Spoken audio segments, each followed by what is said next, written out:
everybody, welcome back to another Josephine Creates video.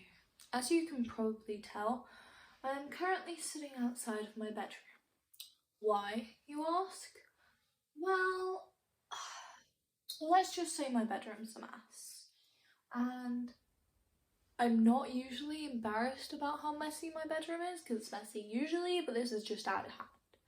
So for today's video, let's just come here. Just don't look over there, because it's scary. It is. And my hair is wet because I've just had a bath, and I will probably be the same in the next video too. So if I look exactly the same, that is why. It's because I am the same, but just not in the same time frame. Okay, so in today's video, we will be talking about my reflections of my first year of daily journaling.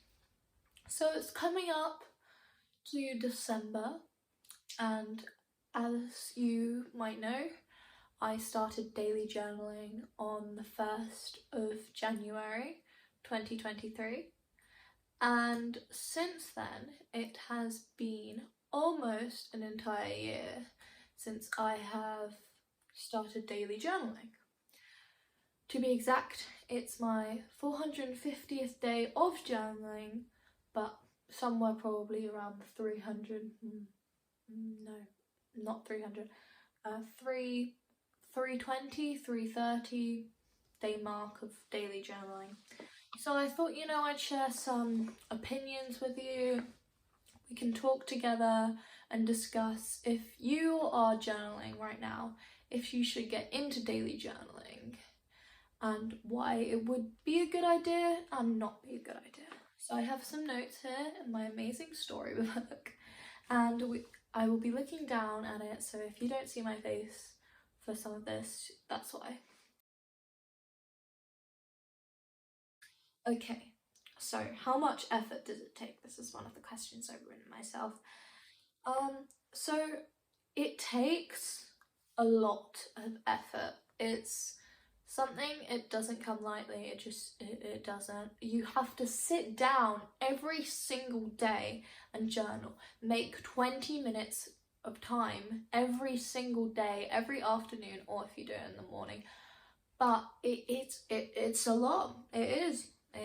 Just putting it out there. It's not sunshine and rainbows. It's just not.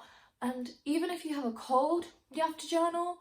If you are ill, if you've got flu, if you've got COVID, anything like that,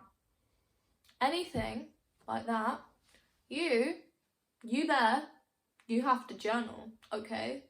Because you made a New Year's promise that you were going to journal every day. So no flu is going to hold you back from doing that. And there were some days where I had a cold or I had the flu and I was just like, oh God, no. And I just barely journaled. Like, I did a couple sentences and that's it. But I did it. I'm happy I did it. But those days, it just feels like it's not worth it. It will be, but not on those days. It's just not. Is it worth the time? So for me personally, I do a lot of knitting in my free time.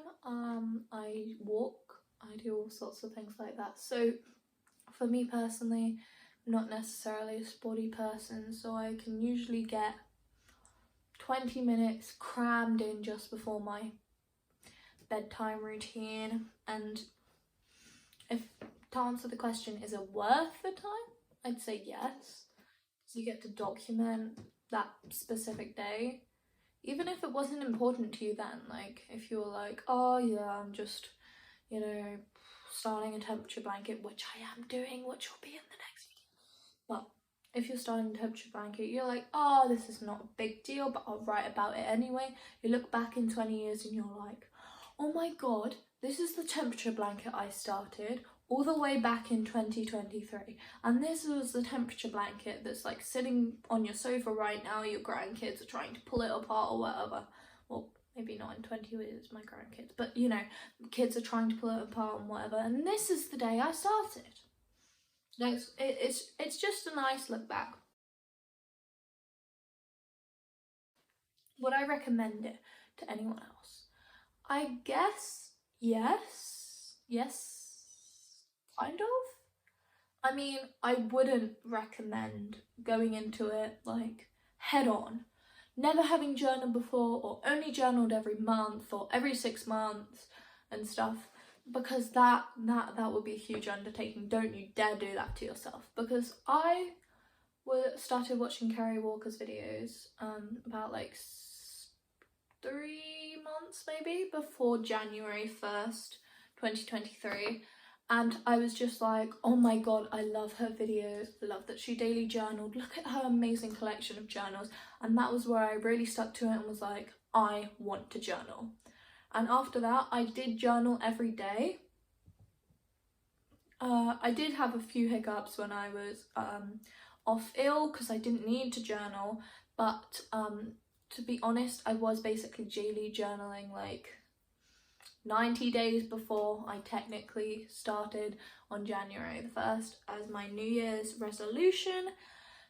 So I would recommend it, just don't go into it head on. You will regret it. You'll get burnt out, all the horrible stuff. Is it something I'd do again? Yes and no. Like, I would do it again because I am gonna do it next year. But if I were to start again last year and just go back and talk to myself, I would have told myself to create a set of journal rules that were not like Kerry Walker's. Because no shame on Kerry Walker, she is amazing. But I personally could not stick to her rules because everyone's supposed to make their own personal rules. Because on those days where I couldn't journal, like I was ill, just way too tired, I could not journal before midnight. I just couldn't bring myself to. So I feel like a good rule of thumb for me going forward is to journal every day, but if you can't journal before midnight for whatever reason, it's fine to journal the day after, because I actually have done that a few times now and let myself be okay with that. Yeah, so I answered this question. Will I be continuing next year? Yes, I hope to. I plan to continue doing so. I don't know when I'll stop daily journaling. Maybe 30, 40, I don't know. Maybe when I retire, like 65, I don't know. I have no idea when I'll stop, but I know that I will be doing it next year. How has it impacted me? I'd say it's impacted me for the better and for the worse, because I look back on my journal entries way too often.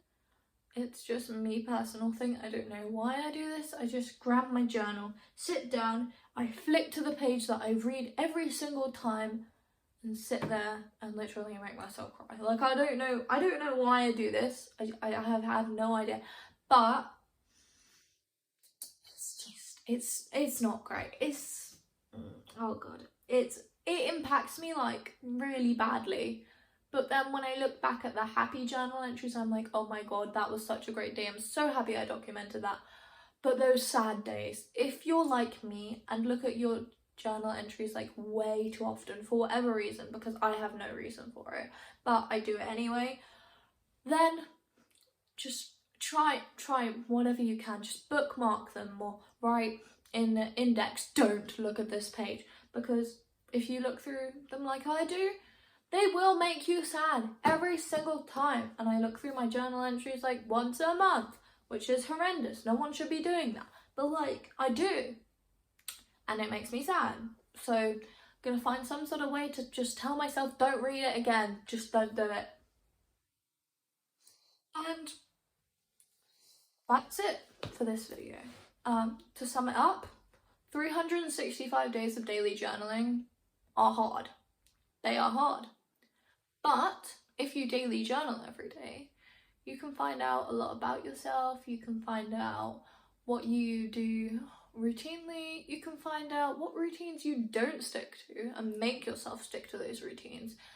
And yeah, overall, you just learn quite a bit about yourself, and you're able to look back at your past year and remember things that you otherwise wouldn't be able to. Okay, so that is the end of the video. I know this one was rather short, 10 minutes-ish. So I might do some editing, might be less than that. But I hope you enjoyed this video. Leave it a like if you liked it. Subscribe to my channel. It's not like we have many subscribers, but hey ho, trying to get to 10 subscribers by the end of the year. What a goal, I know. So please subscribe to hit that goal. What a milestone. And if you haven't already, please check out my Etsy store at Josephine's Fiber Creations, and there are underscores in there somewhere. I'll pop it on the screen if I can. So check out that, yeah. Okay, so bye, see you next time.